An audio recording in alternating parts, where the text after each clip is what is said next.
Irmãos e irmãs, o trecho que nós escutamos do Evangelho de hoje, conhecido como Sermão da Montanha, é no Evangelho de São Lucas, conhecido como o Sermão da Planície, justamente por essa questão de espaço. Enquanto no Evangelho de São Mateus, Jesus está em cima da montanha quando faz esse discurso, no Evangelho de São Lucas, Jesus já desceu. E há um sentido para que nós possamos observar o lugar do discurso de Jesus. Jesus, em cima da montanha, reflete a imagem daquele Filho de homem, Filho de Deus, que está em cima da cruz, no ato da remissão dos nossos pecados, aonde por amor, já suspenso entre o céu e a terra, nos liberta dos nossos pecados. Agora, quando nós visualizamos a imagem de Jesus que desce a planície, é para também nos dizer que Ele está no nosso lugar, está aonde nós estamos. Por isso não podemos pensar em Jesus Cristo como alguém distante da nossa vida, distante da nossa existência. Precisamos considerar a proximidade que Jesus Cristo estabelece com seus filhos e filhas. Quando nós escutamos o discurso das bem-aventuranças, parece estranho ouvirmos, por exemplo, bem-aventurados os pobres, bem-aventurados os que choram, bem-aventurados aqueles que são perseguidos, porque são condições de vida que nenhum de nós quer, são situações que todos nós trabalhamos para evitar. Trabalhamos para ter o sustento, para ter as nossas coisas, a nossa casa, o nosso trabalho, o nosso sustento familiar. Nós buscamos seguir o caminho de Jesus Cristo, viver uma vida de oração, buscando fortalecer o espírito diante das provações. Buscamos vivenciar de um modo correto os mandamentos de Deus, para que tenhamos uma vida virtuosa.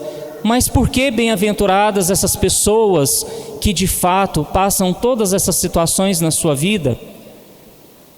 Porque só em Deus eles podem depositar a sua confiança. Não é algo de quantitativo, se eu tenho ou não tenho dinheiro, se eu passo fome, mas é uma atitude de quem coloca a confiança em Deus acima de todas as coisas. De quem se faz pobre interiormente, de quem se abandona na grandeza de Deus. Todos nós vivemos uma grande aventura da vida. Os bem-aventurados são aqueles que vivem a aventura da vida de acordo com os mandamentos de Deus, com os ensinamentos de Jesus Cristo. Por isso são reconhecidos e recolhidos por Deus no seu amor.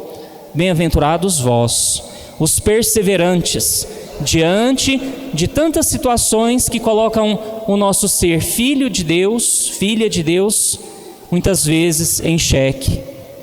Por isso, a necessidade de trabalharmos a nossa consciência cristã para aderirmos àquilo que Jesus Cristo nos apresenta como um caminho de salvação. Nós precisamos trazer à nossa mente, ao nosso coração, a clareza do caminho de Jesus Cristo, que esse caminho, ele nos faz chegar no único e maior bem necessário para a nossa vida, que é Deus. São Francisco dizia de Deus o sumo, altíssimo e onipotente, o sumo bem. E é justamente na vivência cotidiana desse caminho cristão que nós vamos de fato conseguir alcançar o destino final prometido a todos nós. Aquilo que nós escutamos do profeta Jeremias é fundamental para que essa vivência ela possa de fato ser feita aos olhos de Deus. Ter a consciência de que carregamos sim as nossas fragilidades, os nossos pecados, mas que diante de Deus nós estamos procurando superar tudo aquilo que nos priva da graça de Deus. E o que nos priva da graça de Deus? O que nos priva, o que nos distancia dessa graça? O pecado, a nossa infidelidade, a nossa desobediência, a autossuficiência, aonde muitas vezes, talvez não com palavras, mas com atitudes, nós nos apartamos, nos distanciamos de Deus, porque parece que nós bastamos em nós mesmos.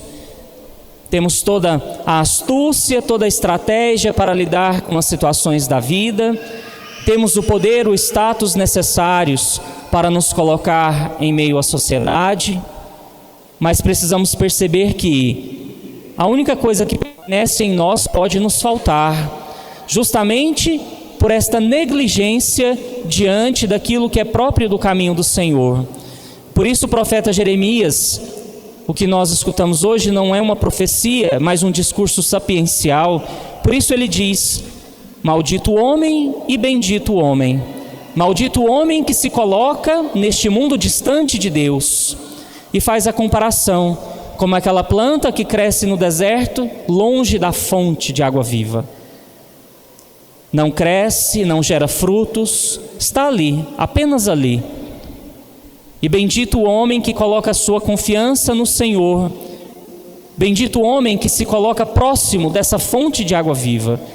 Porque nós não existimos sem Deus. Não podemos nos manter sem essa fonte de vida que é o próprio Senhor.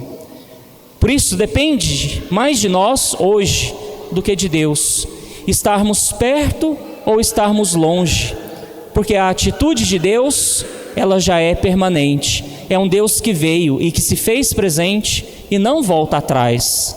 O que nós celebramos a cada Eucaristia é a resposta e o sinal disso. A aliança eterna, a aliança permanente. Agora, a correspondência disso depende de uma atitude particular nossa, da forma como nós nos colocamos na vivência do Evangelho, buscando conformar a nossa vida com aquilo que o Senhor nos ensina. São Paulo, na carta aos Coríntios, na semana passada, ele começava o trecho da seguinte maneira: quero lembrar-vos, irmãos, o evangelho que vos preguei e que recebestes.